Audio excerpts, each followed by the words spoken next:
আসসালামু আলাইকুম ওয়া রাহমাতুল্লাহি ওয়া বারাকাতুহু। আলহামদুলিল্লাহ ওয়াসসালাতু ওয়াসসালামু আলা রাসূলিল্লাহ ওয়া আলা আলিহি ওয়া আসহাবিহি ওয়া মান ওয়ালাহ আম্মা বা'দ। সুপ্রিয় দর্শক শ্রোতা ভাই বোন, একটি প্রশ্ন আমাদের অনেকেরই, আর তা হলো মহারণা পরিশোধ করা ছাড়া স্ত্রীকে স্পর্শ করা ইসলামী শরিয়াতে জায়েজ আছে কিনা। একজন স্ত্রী তিনি তার স্বামীকে মহারণা পরিশোধ না করার অজুহাতে শারীরিক সম্পর্ক থেকে বাধা প্রদান করার অধিকার রাখেন কিনা। এ প্রশ্ন উত্তরে আমরা বলতে চাই, কোরআন হাকিম আল্লাহ তাআলা ইরশাদ করেছেন, ওয়া আতুন নিসা আস-সাদুকাতিহিন্না নিহলা, অর্থাৎ তোমরা তোমাদের স্ত্রীদের মহারণাগুলোকে পরিশোধ করবে অপরিহার্য রূপে, অর্থাৎ এটি মেয়েদের অধিকার, স্ত্রীর অধিকার। মহারণা যেহেতু স্ত্রীর অধিকার, সেজন্য ইসলামী শরিয়া মহারণার বিষয়টিকে সম্পূর্ণরূপে স্ত্রীর উপরে ন্যস্ত করেছে, অর্থাৎ স্ত্রীর সিদ্ধান্তই ইসলামী শরিয়ার সিদ্ধান্ত হিসাবে বিবেচিত হবে এক্ষেত্রে। তবে সাধারণ অবস্থায় বিবাহের মজলিসে বা বিবাহের সময়ই মহারণা পরিশোধ করে দেওয়া উচিত এবং উত্তম। রাসূল করিম সাল্লাল্লাহু আলাইহি ওয়াসাল্লাম যে সমস্ত বিবাহ নিজে সম্পাদন করেছেন, সে সমস্ত বিবাহের যে বিবরণ হাদিসে উঠে এসেছে, আমরা দেখতে পাই সেখানে তিনি উপস্থিত মজলিসেই পাত্রকে, বিবাহেচ্ছুক ব্যক্তিকে মহারণার বিষয়ে প্রশ্ন করেছেন এবং অনেক সময় মহারণা তার কাছ থেকে আদায় করে দিয়েছেন ওই মজলিসেই। বোঝা গেল তাহলে বিবাহের মজলিসে বা বিবাহের সময়ই নগদেই মহারণা পরিশোধ করে দেওয়া হলো উচিত এবং উত্তম, এটি হলো সুন্নাহ। তবে যদি কেউ কিছু মহারণা নগদ তখন পরিশোধ করেন আর বাকিটা পরে করেন, অথবা পরিপূর্ণটা পরে পরিশোধ করতে চান, তাহলে সেক্ষেত্রে সেটি ইসলাম শরিয়া জায়েজ রেখেছে স্ত্রীর সম্মতির ভিত্তিতে। এমনকি স্ত্রী যদি মাফও করে দিতে চান, সেটিও স্ত্রীর জন্য জায়েজ রয়েছে, তিনি মাফ করে দিতে পারেন মহারণা, এবং স্বামী সেটাকে গ্রহণ করতে পারেন। আল্লাহ তাআলা কোরআন কারীমে বলেছেন, ফাইন তিবনা লাকুম আন শাইইম মিনহু নাফসা ফাকুলুহু হানিআম মারিয়া, তোমাদের স্ত্রীগণ তোমাদেরকে যদি কোনো ছাড় দেন তাদের মহারণা থেকে, তাদের অধিকার থেকে, তাহলে সেটা তোমরা ভোগ করতে পারো। তবে আমাদের সমাজে যেটি ট্র্যাডিশন হয়ে দাঁড়িয়েছে, তাহলে বেশিরভাগ বিবাহের ক্ষেত্রেই মহারণা বাকি রাখা হয় এবং নগদে পরিশোধ করা হয় পরিপূর্ণরূপে, এরকম বিবাহের পরিমাণ খুবই কম। এই জিনিসটি ইসলামী শরিয়ার দৃষ্টিকোণ থেকে মোটেও ভালো কিছু নয়, কারণ একজন পুরুষ বিবাহের জন্য তিনি অগ্রসর হবেন তখনই যখন তার কাছে মহারণার ব্যবস্থা হবে, অর্থাৎ মহারণার অ্যারেঞ্জ করেই তো তিনি বিবাহে নামবেন। কিন্তু মৌলিকভাবে বাসরে যদি স্ত্রী তার স্বামীকে সুযোগ দেন যে তুমি মহারণা পরে পরিশোধ করিও, তাহলে সেটি স্ত্রীর সে অধিকার রয়েছে।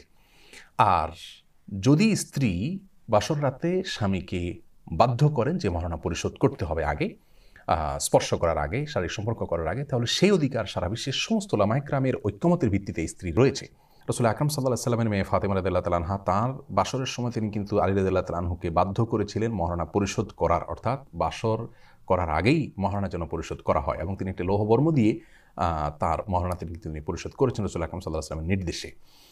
যদি স্ত্রী একবার সে অধিকারকে ছাড় দেন, অর্থাৎ স্বামী পরবর্তীতে পরিশোধ করবেন সেরকম প্রতিশ্রুতির ভিত্তিতে বা স্বামীর প্রতি সুধারণার ভিত্তিতে যদি ছাড় দেন এবং শারীরিক সম্পর্ক হয়, তাহলে পরবর্তীতে আর কখনো মহারণা পরিশোধ যদি স্বামী না করেন, টালবাহানা করেন, ঘোরাঘুরি করেন, তাহলে সেক্ষেত্রে স্ত্রী শারীরিক সম্পর্ক করা থেকে স্বামীকে বাধা দিতে পারেন কি না।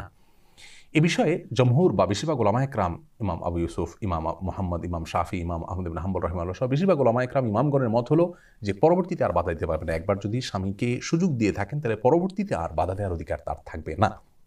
কিন্তু ইমাম আবু হানিফা রাহিমাহুল্লাহর মত হলো এক্ষেত্রে যে পরবর্তীতে যদি স্ত্রী দেখতে পান স্বামী প্রতারণা করছেন বা ঘোরাঘুরি করছেন বা টালবাহানা করছেন বা দিচ্ছেন না, পরিশোধ করছেন না, যেহেতু স্বামীর প্রতি বিশ্বাসের জায়গা থেকে সুযোগ দিয়েছেন তিনি, অতএব বিশ্বাস ভঙ্গ করার দায়ে স্ত্রী তার নিজেকে গুটিয়ে রাখতে পারেন এবং শারীরিক সম্পর্ক করতে বাধা দিতে পারেন। এক্ষেত্রে দলিলের দিক থেকে আবু হানিফা রাহিমাহুল্লাহর মতটি অধিকতর আমার কাছে শক্তিশালী মনে হয়, যদিও জমহুর বা বেশিরভাগ ওলামায়ে কেরাম বা ফতোয়া হলো প্রথম মতটির উপরে, অর্থাৎ একবার যদি সুযোগ দেওয়া হয় তাহলে দ্বিতীয়বার আর বাধা দেওয়ার ইখতিয়ার থাকবে না। অনেকে মনে করেন বাসর রাতে স্ত্রীকে বিশেষ কিছু দেওয়া, মহারণার কিছু অংশ দেওয়া, এটা সুন্নাহ বা ভালো কাজ। এ বিষয়ে কোরআন হাদিসের বিশেষ কোনো নির্দেশনা নাই, তবে অবশ্যই হাদিয়া দেওয়া ভালো কাজ, হাদিয়াকে খারাপ কাজ বলা যাবে না। প্রথম সাক্ষাতে হাদিয়া দেওয়া ভালো, আর মহারণা যেহেতু প্রথম সাক্ষাতের আগে আগে দেওয়াটা উচিত কাজ, ভালো কাজ, সেজন্য সেটা বাসর রাতে আদায় হতে পারে। তো এখান থেকে বোঝা গেল যে মহারণার বিষয়ে সবারই দায়িত্বশীল ভূমিকা থাকা উচিত এবং এটি যথাযথভাবে পরিশোধ করা উচিত। একান্ত বাধ্য না হলে বাকি রাখা উচিত নয়, আর যদি বাকি রাখা হয় সেটাও পরিশোধ করে দেওয়া উচিত। এবং ফাতেমা রাদিয়াল্লাহু তাআলার যে ভূমিকা, সেখান থেকে বোঝা গেল মেয়েদেরও এটা তাদের অধিকার হিসাবে এটাকে নিছক আবেগের বশে পরিপূর্ণরূপে মাফ করে দেওয়া বা এটাকে পাত্তা না দেওয়া বা এটাকে কোনো গুরুত্ব না দেওয়া, এটা উচিত নয়, বরং এটি তাদের অধিকার। হ্যাঁ, কিছু ছাড় তারা দিতে পারেন, পরিপূর্ণ ছাড় দিতে পারেন, ইসলাম তাদেরকে সে সুযোগ দিয়েছে, কিন্তু এটা বুঝে শুনে হওয়া উচিত।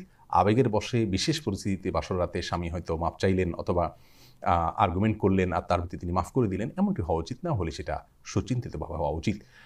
অতএব মহারণার বিষয়টি স্ত্রীর অধিকার, সেটি আদায়ে স্বামীদেরও দায়িত্বশীল হতে হবে, স্ত্রীদেরও এক্ষেত্রে দায়িত্বশীল থাকতে হবে। আল্লাহ রাব্বুল আলামিন আমাদের সকলকে সব ক্ষেত্রে কোরআন ও সুন্নাহর সমস্ত বিধিবিধানগুলোকে মেনে চলার তৌফিক দান করুন। আসসালামু আলাইকুম ওয়া রাহমাতুল্লাহি ওয়া বারাকাতুহু।